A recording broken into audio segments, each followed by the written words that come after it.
Hello everyone, Tom here and welcome back to another video on the Racing Joker channel. Today I'm starting a new series. I've made announcements about it before, but here I am in my garage starting a new series called The Garage. It is raining outside, so this will be the rainy season of videos, but yeah. So just to do a quick breakdown of what The Garage is supposed to be, it's going to be kind of like an automotive news segment where I go through a bunch of neat topics. Not all of it is newsworthy, but some of it will be kind of educational or will be good for keeping you guys in the loop. However, this information is a little bit old, but still, I think, worth covering. And so, yeah, this isn't really meant to be high budget or super crazy or super special. It's called The Garage because we're doing this in my garage. I really like the idea of this series, and I'm hoping we keep it for a long time, and that no matter where I am, we'll always have a garage to do this in. But today's video is going to be on the top 3 craziest car brands in the world. And before we go through the 3 car brands, car makers, I should clarify what makes you eligible for this list. First, we have to talk about a brand. Second, this car manufacturer must have made something outrageously ridiculous more than once. So a car manufacturer that has only made one noteworthy car isn't eligible. And 3, the cars must be ridiculous. So without further ado, let's begin. And I'm sure you will agree. And so based on my opinion, the top 3 craziest car brands in the world are Bugatti, Pagani, and Koenigsegg. And today we're going to start with Bugatti. We all know about the Bugatti Veyron and now the Bugatti Chiron, and they're already making new cars. They're all known for their crazy W-shaped quad turbo engines. I mean, if you want to say you drive a Volkswagen but don't want to feel embarrassed, well, if you've got a lot of money, you could go with the Bugatti. But the main reason why I want to have Bugatti on this list is because of their recent adventures with the Bugatti Chiron and that modified version they made that went 304.773 miles per hour. That's insane. The driver of the car was Andy Wallace. It was at Era Lessine. You know, I should have looked that up before I did this video. I mean, now I'm not a massive fan of Bugatti and their design language, truth be told. I always thought the Bugatti Veyron looked a bit like a weird squashed bug. The Bugatti Chiron is definitely better, but still retains a lot of that design language. But regardless, you can tell that this thing is from the future, or is making the future now, because 304 miles an hour. So let's talk about what makes this version of the Bugatti Chiron special. It's got a quad turbo W16 tuned to make 1,600. The stock for the Chiron is 1,479. Granted, all this is at the crank, but it's so far past 1,000 that it doesn't matter what the wheel horsepower figure is. And here's something interesting. The Bugatti president, Stefan Winkelmann, if you're mature you can read his name without giggling, says this is it. Bugatti is going to stop going for speed records now and will concentrate on other areas. I don't 100% believe that, but it would be interesting to see their future cars be not so much about top speed and more about crazy acceleration. I'm sure these accelerate already very crazily as it is, but Mother Nature doesn't like Bugatti. But this is so cool. They broke the 300 mile an hour barrier and set a new production car speed record, which is it's kind of Bugatti's thing now. I mean, they did it with the Veyron, then they got beaten by a few other cars, and then they came back and did this and said, up yours, 304 miles an hour. There aren't many places in the world where you can do that. There aren't many tracks in the world where you can do that. So it's obvious that you're not going to use that power. Even if you tried to use it on the Autobahn, I think you would, any crash you have at 260 plus would break you apart molecule by molecule. But get this, here's the reason why Bugatti has really earned its place on the list and why it's the first car manufacturer I'm talking about before everything else. This version of the Bugatti Chiron will be made as a production car. You will be able to get a Bugatti Chiron that is capable of doing what this did. It will be a little different, and I'll tell you about it right now. It will be called the Bugatti Chiron Supersport 300 Plus. It will have the 1,578 horsepower version of the W16. It's the same power as the Bugatti Divo.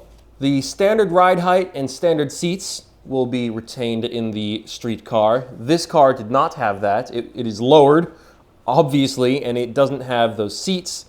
The road car will not have a roll cage. In terms of appearance, exposed carbon fiber with orange stripes. I think this actually looks really cool. So, good job on you, Bugatti, for starting to turn me into a believer, because this does look pretty nice. It will have a longer tail end, the same as the test car. Obviously, this has been stretched out a little bit, so it's a little bit longer in the back, which I think is kind of neat. I always think that it's neat when car makers do that with their cars. Kind of like with the McLaren F1 long tail, the P1 long tail, all that stuff. It will have a top speed limiter.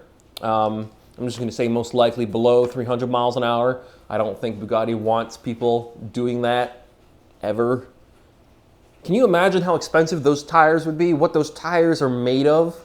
I mean, you've got to have some crazy expensive, high-grade tires that probably aren't even for sale anywhere to be able to handle going 300 plus miles an hour for more than 10 seconds or something. Or 250. I think the threshold is much lower than 300, but you gotta appreciate what goes into making something like this. And lastly, only 30 will be made. So even if you have millions and millions of dollars, you've probably missed your opportunity. Because usually these sorts of cars, hypercars, get sold before they're even made. So they're like, if you pre-order this now, it's like EA games. If you pre-order this now, you'll get this car before it even exists and all that sort of stuff. Do you guys remember back when the Bugatti Veyron was just being announced and described by Bugatti and how they were making claims about what it would do, and no one believed them? It's going to have 1,000 horsepower. It's going to go 200 blah, blah, blah miles an hour. It's going to have 4 turbos and all that cool stuff. And before the car was even out, they were selling ridiculous Bugatti-themed merchandise related to the car. You could get like a watch that was like, 6 figures. It was nuts.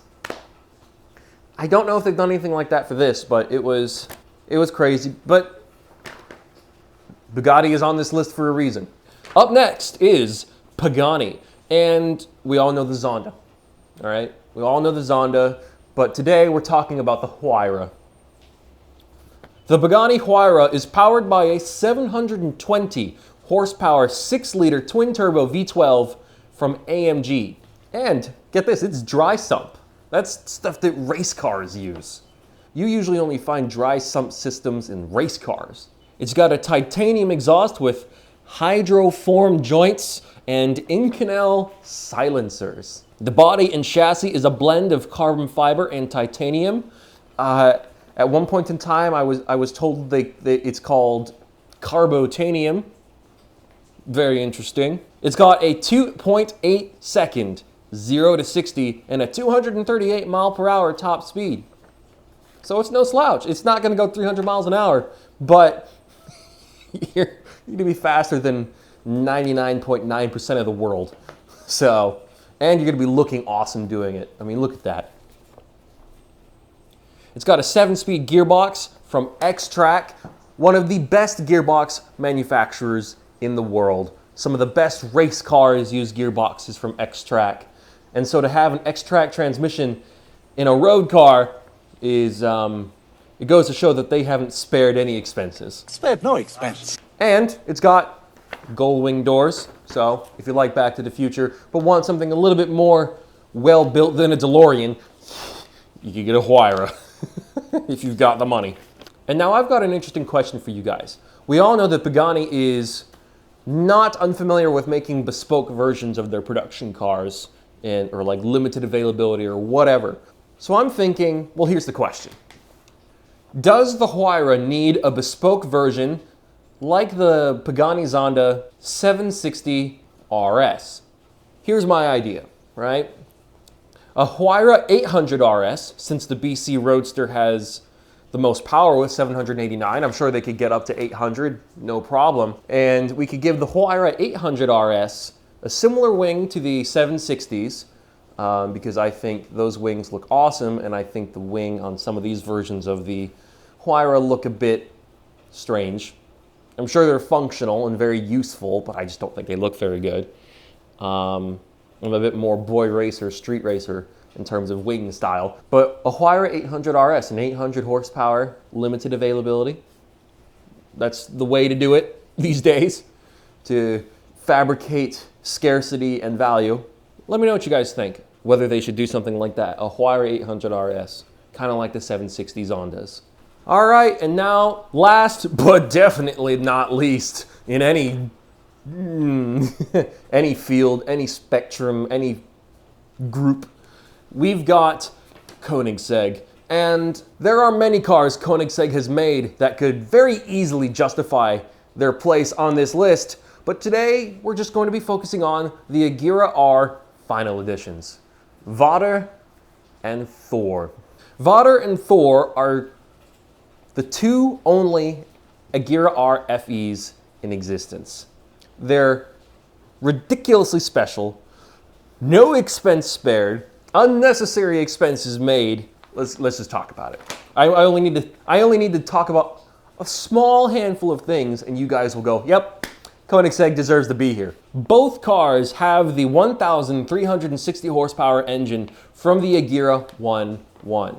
And now, if it weren't for these cars, Vader and Thor, the FEs, I would say the Koenigsegg Agera 1.1 would be the reason why I'm putting Koenigsegg on this list. That's the ultimate power to weight ratio in a road car. But because of these cars, we're talking about these instead.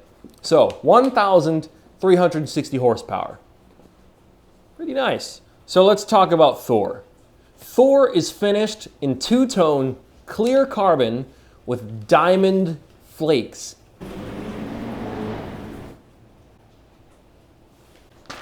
You good? Diamonds. Diamonds. Have you ever had... Have you ever, with the exception of these cars, have you ever heard of a road car, or any car, that is meant to be used? Have you ever heard of a car that has diamonds somewhere in its exterior? That is madness. That is crazy. I mean, how would you touch up a scratch? Get a little bottle of touch-up paint and it's like $900,000. I don't even know how you would fix that. Up next, we've got Vader or Vader. You don't know the power of the dark side. This particular car has a clear carbon finish with even more diamond flakes and some highlights covered in white gold leaf, black and gold.